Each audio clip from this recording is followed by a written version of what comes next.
Hoje nós vamos falar também sobre aquecimento global, com um climatologista que fala que o aquecimento é conversa para boi dormir. Eu não sei se o boi prefere dormir na sombra. Eu vou conversar com o Ricardo Felício. Venha para cá.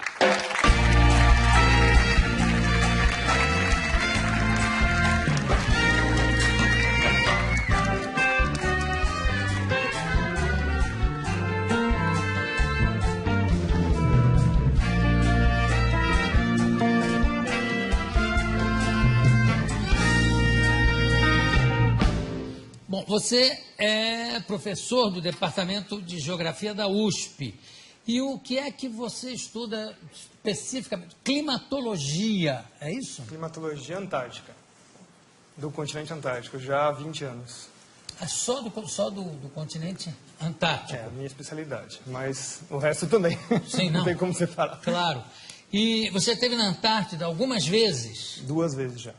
O que você acha das teorias de que o aquecimento global está derretendo o gelo do continente? Começa que já nem é uma teoria, é só uma hipótese. Então ela não carece de prova científica. Então é isso que é o pior. Você tá... Não carece de prova? Não tem prova científica do aquecimento global. São 26 anos, na verdade são 3.000 anos que essa história já existe. Nossos pesquisadores da equipe da Climagel já foram buscando essa informação.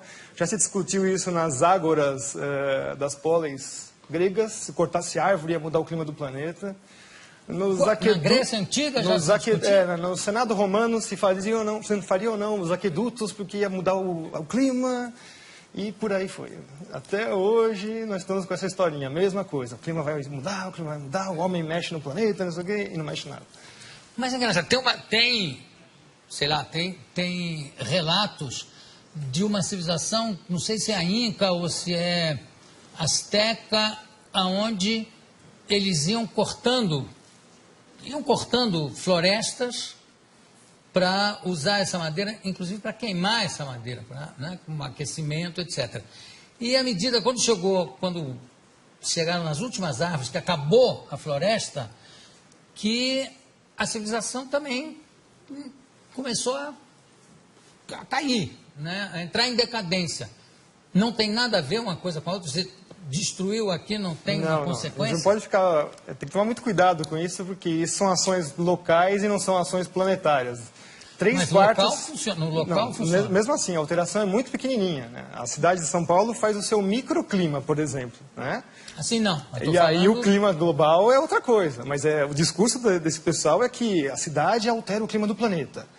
Portanto, a cidade tem que se adaptar à mudança do clima, que ela mesma fez. Mas espera aí, raciocínio circular, né? Agora, como é que é? Quer dizer que a água não está... O gelo não está derretendo lá? Não, o gelo derrete e congela de novo. Tem os seus ciclos, Isso já é muito conhecido desde o final da Segunda Guerra Mundial.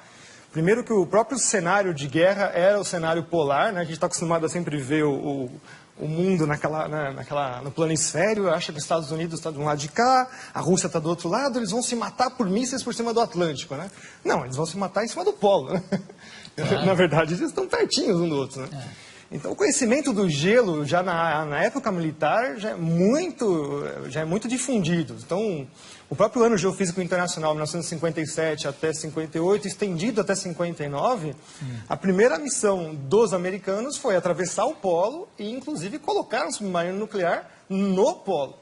Embaixo da Isso, calota. exatamente. Foi o submarino Nautilus, que conseguiu, em 57, atravessar o polo todo. E o submarino Skate, ele conseguiu furar o gelo, quer dizer, eles já sabiam exatamente aonde estão as políneas, que são as aberturas do gelo do Ártico, para poder colocar a arma de guerra lá. Então o clima e militarismo está sempre andando junto. Tudo está andando junto com o militarismo. Como é que é o negócio do nível do mar? Não está subindo ano? Não, o nível do mar continua no mesmo lugar. Tem essa história também. As calotas estão derretendo. Não.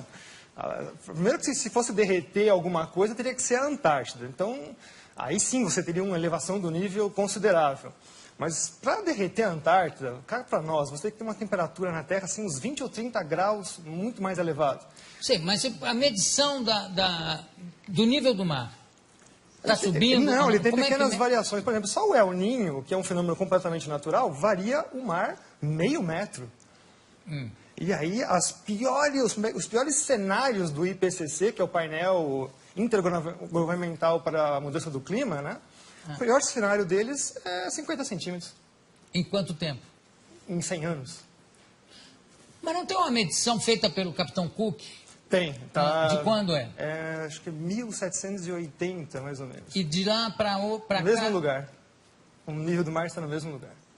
Então, que alívio que você me dá. Isso, nossa. Não, tem uma situação mais engraçada. Ah, Que eu fui fechar minha conta num banco que se diz sustentável, essas coisas, eu odeio essa história, né? E, não, mas o senhor faz o quê? Eu sou professor de climatologia. O mundo vai acabar? Eu, ai, meu Deus. É assim, as pessoas estão assim, apavoradas, o mundo vai acabar. não, a Mariana estava preocupadíssima, inclusive ela tampa tudo que é espelho até hoje, Por causa do aquecimento com medo global. de ver o reflexo do aquecimento global. O aquecimento global virou o bode expiatório para todos os males da humanidade. Bom, falando em aquecimento, e a famosa, não é a calota polar, como é o efeito estufa? Esse é o pior de todos, né? Essa é uma física impossível. Ai, eu estou tão contente hoje. Quer dizer, o mundo terminar em 2012, nem pensar, né? De jeito nenhum. Tá. Então vamos para o efeito estufa. Como é O que é? efeito estufa é a maior falácia científica que existe na história, né? Primeiro que ele é baseado num conceito científico que não existe. A Ou Terra seja- tem essa temperatura porque ela tem atmosfera, recebe energia do Sol, tem uma interação com a atmosfera, e por lei dos gases, note, não é uma teoria, é a lei dos gases, pressão, temperatura, né, e volume. Então, por causa de ter uma atmosfera, nós temos essa temperatura. Eu adoro essa discussão assim que os aquecimentistas, que são os que trabalham para o lado do aquecimento global. Não, mas o maior exemplo de que o CO2 realmente acaba com o planeta Terra, acabaria com o planeta Terra, é Vênus. Aí eu falo, é? É. Tá, qual é a pressão atmosférica na superfície de Vênus? Não sei. São 90 vezes a pressão atmosférica da Terra. Portanto, a temperatura lá é de 400 graus na superfície, não é por causa do CO2, é por causa da pressão atmosférica da atmosfera de Vênus.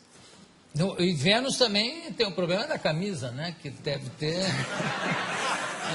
uma certa influência.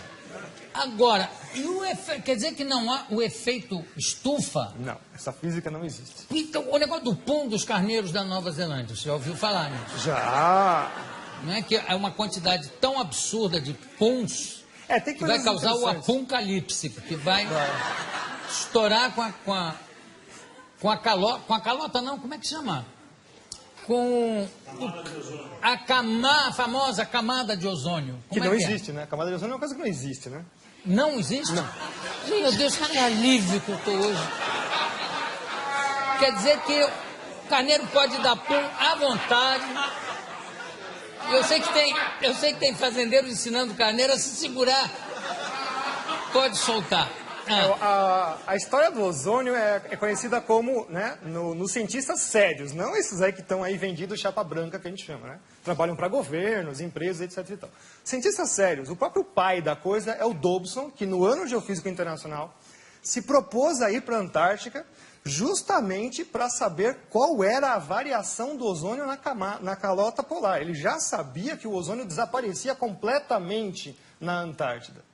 E aí, de lá para cá, os caras desaparecem com essas informações e falam que é o seu desodorante que destrói a camada de ozônio. Nossa. Nunca mais eu pego um sujeito fedendo, que eu brigar com ele, vai botar um desodorante, Aí, quando canalha. você vai ver o que acontece, é a quebra das patentes dos CFCs, os gases refrigerantes. Então, em 87, começam a terminar as patentes, elas começam a se tornar públicas, você não precisa mais pagar royalties para elas. Então, a indústria toda que detém essas patentes lança um substituto chamado HCFC, que é um organofluorclorado como qualquer outro, mas custa, né, o CFC passa a custar $1,38 o quilo, o outro passa para $38 o quilo. Mas a grande vantagem é que ele não funciona em nenhuma das geladeiras anteriores, ar-condicionado e tudo mais. Então, é extremamente sustentável. Você tem que vender, jogar tudo fora e comprar tudo novo. Hoje, as patentes vencem em 25 anos. Então, o discurso agora é que os HCFCs, milagrosamente, descobriram que ele também faz mal para a camada de ozônio e aquecimento global. Que alívio que a gente sente, né? Não, mas o melhor é o preço, que vai ser o substituto. Que as empresas agora falaram que vão garantir que não vai dar mais problema. Né? $128 o quilo. E também não vão funcionar nos outros equipamentos. Isso tem sempre essa jogada, né?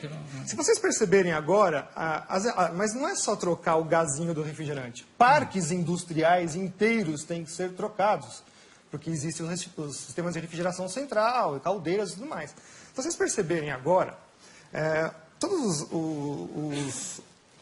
os produtos estão passando a butano de novo. Os CFCs, quando eles vieram no final dos anos 40, 50, eles vieram justamente para resolver o problema de explosões em fábricas, porque é um gás totalmente inerte, não tem nenhum problema com ele. Então, hoje nós estamos voltando para trás, né? Começo de século XX de novo, por uma mentira que é que esse gazinho destrói a camada de ozônio. Qual é o gás que destrói a camada de ozônio? A hipótese, é uma hipótese de novo antrópica, que nunca foi provada, é que os CFCs, os gases organofluorocorados, conseguem destruir a camada de ozônio. O butano não. O butano está isento disso. Ele fica lá, por enquanto, né? Até alguém arrumar um problema com ele. Tem uma coisa que me chama muita atenção, Ricardo, é que sempre que você vê o anúncio de um fenômeno astronômico, a queda de um meteoro, ou um fenômeno geográfico e físico, sempre é assim, a temperatura chegou a não sei quantos graus, que não acontecia desde 1920. A nevasca que aconteceu esse ano não se via desde 1887.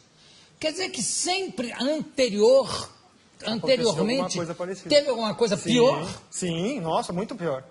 Pois é, então por que essa coisa catastrófica, né, de achar que a próxima será a pior? Se nunca acontece isso. Os registros paleoclimáticos mostram coisas assim muito piores, tipo o nível do mar subir 50 metros em 100 anos, a temperatura subir em 50 anos 8 graus, e o pessoal está falando que vai subir meio grau em 100. Que isso? É piada isso? Isso é uma piada. Olha, tem gente já querendo fazer pergunta ali na plateia, não é? Pode fazer, faça. Você disse que esse negócio do aquecimento global não tem nada a ver e tal. E, assim, o meu pai, muitas pessoas mais velhas que eu conheço, dizem que São Paulo na década de 60, 70, era tipo, conhecido como a terra da garoa, que era muito frio. E hoje, agora, você pega a época do verão, tá um baita calor, um calor insuportável. O que você pode explicar sobre isso? Isso daí é o efeito do clima no local, né? Então, isso não é um efeito global. O caso da garoa, por exemplo, nós tivemos um trabalho científico feito agora em 2009, 2010, mostrando que nos últimos 3 anos ela voltou com a mesma intensidade dos anos 30, 40. Então, na verdade, também a garoa é um fenômeno cíclico. O que carece hoje em dia muito é a observação. Nós temos pouca observação realmente dos fenômenos climáticos dentro da cidade. A gente até fala que é o clima citadino, na verdade, né? Em geral, nós temos também pouca observação. A partir dos anos 90, fechou-se estações meteorológicas no mundo inteiro. O próprio presidente Collor de Mello fechou diversas estações meteorológicas aqui no Brasil também. Então, a gente carece bastante de informação meteorológica em loco. Os satélites medem, mas sempre tem assim um problema de método, enfim, não é uma coisa tão fácil. A influência do desmatamento no clima global? Não existe. Não, infelizmente. Não existe? Não. E no clima local? Mais ou menos. Uma coisa que as pessoas também não sabem... Quer dizer, a Amazônia, então, não é o pulmão do mundo? Não, tem que tomar cuidado. Não, mas nunca foi. Nunca foi. Nunca foi. Essa teoria já foi derrubada nos anos 80. Já. Não são é nem a pleura, nada? Não, são os oceanos. Eu vou continuar aqui com o Ricardo Augusto, vou mais um bloco com ele, porque meu querido amigo, irmão, Juca de Oliveira, tem uma teoria que eu quero colocar aqui para o professor Ricardo para a gente debater. E também eu já vi que tem mais uma pessoa querendo fazer uma pergunta. Então, nós vamos abrir o próximo bloco com a pergunta dessa pessoa. Podemos continuar? O que vocês acham? Sim! Eu também acho. Vamos lá, por favor, Willem. Tenho aqui ao meu lado o professor Ricardo Augusto Felício, climatologista, estamos falando sobre clima. A gente fechou o último bloco falando para minha desolação que a Amazônia não é o pulmão do mundo. E não tem influência, o desmatamento não tem influência no clima? Tem que tomar cuidado com isso, porque quando eu falo isso, significa que eu estou autorizando a destruir a floresta. Não, de forma... Mas a gente tem que tomar cuidado, porque o aporte do ambientalismo é esse contra as pessoas que falam, negam a hipótese do aquecimento global. Né? Então, você mistura tudo dentro de um saco de gatos. Você fala, tá vendo? Esse cara está autorizando a gente destruir a floresta. Não, a Amazônia está lá, não é para ser destruída. Aliás, eu acho que nem é possível destruir a Amazônia, porque grande parte dela está plantada embaixo, quer dizer, é embaixo d'água, você para chegar na raiz seria, né? São 6.000 quilômetros desse novo aquífero que descobriram embaixo da Amazônia. Ganha do aquífero Guarani. Recentemente descoberto. Eu não faço ideia do que seja 6.000 quilômetros. Deve ser importantíssimo. Vai ter 6.000 quilômetros. Haja aquífero aí. E o negócio da floresta, como é que é a floresta da chuva? Como é que é? Na verdade, assim, a gente tem que entender que quem manda no planeta são os oceanos. Aí, por acaso, existem continentes. São 3/4 da superfície do planeta com água. Então, a maior parte da troca de massa e energia com a atmosfera é feita com os oceanos. Então, de vez em quando, eles ficam com pena, coitadinho dos continentes, né? Aquela coisinha de nada, joga um pouquinho de água para eles. E se jogar um pouquinho de água para eles, já faz todos os desastres que a gente imagina. Bom, a principal entrada de água para os continentes vem na parte tropical, que são os ventos alísios. Todo mundo já ouviu falar, estudou na escola um monte de vezes isso daí. O próprio Kippen, que é uma das primeiras pessoas que estudou climatologia lá no século XVIII, XIX, né, começando esses estudos, ele falou assim, mas como é que eu vou estudar o clima, que a atmosfera é uma coisa que é invisível, altamente dinâmica e não dá para fazer nada? Bom, ele conseguiu verificar que a vegetação respondia ao clima. Então ele viu assim, olha, gozado, né? Nessa parte toda do planeta, salvo algumas exceções regionais, você tem florestas extremamente virtuosas, imensas, e é justamente onde chove bastante, onde você tem as principais células de trovoadas, né? Os relâmpagos fixam nitrogênio na chuva e, portanto, jogam isso na superfície. Então tem toda uma simbiose aí entre os fenômenos da atmosfera. Então as florestas, o nome técnico da floresta em inglês, por exemplo, eles chamam rainforest, né? Então, florestas de chuva. A floresta está lá porque chove, não chove porque tem floresta, vocês entenderam?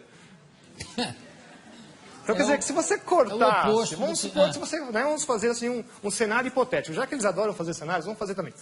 Vamos supor que você tira toda a Amazônia de lá, tira tudo lá, 20 anos depois está tudo de novo nascendo.